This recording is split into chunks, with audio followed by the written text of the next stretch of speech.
The very first words God ever spoke directly to a human being are found in Genesis 1:28, and they were not a warning. They were not a restriction. They were not a list of rules.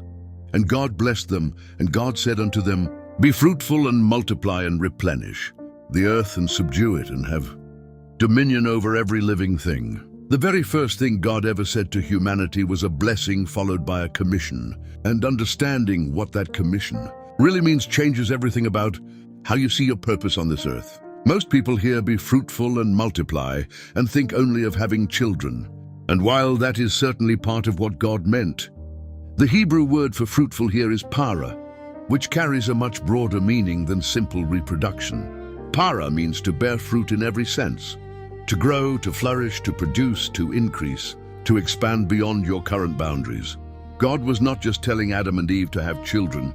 He was telling every human being who would ever live to take what he had placed inside them and multiply it, to grow it, to expand it, to let it bear fruit in every area of life. And then God said, subdue the earth and have dominion, and these words have been misunderstood for centuries. The Hebrew word for subdue is kabash, and dominion is rada, and neither of these words implies exploitation or destruction.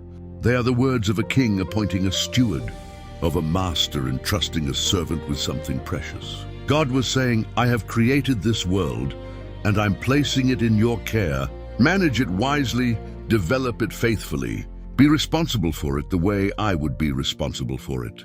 So here is what Genesis 1:28 is really saying to you today.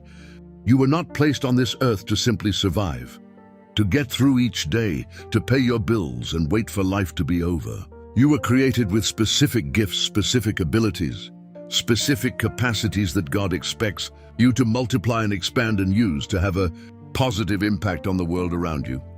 Every talent you have is a seed God expects you to grow. Every gift you have been given is a responsibility to bear fruit. And the dominion God gave humanity was not a license to take. It was a calling to steward, to build, to cultivate, and to leave the world better than you found it.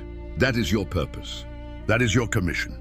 And it has been yours since the very first day God spoke to a human being. Subscribe to Proverbs and Purpose and leave a comment below. What gift or talent do you feel God is calling you to multiply right now?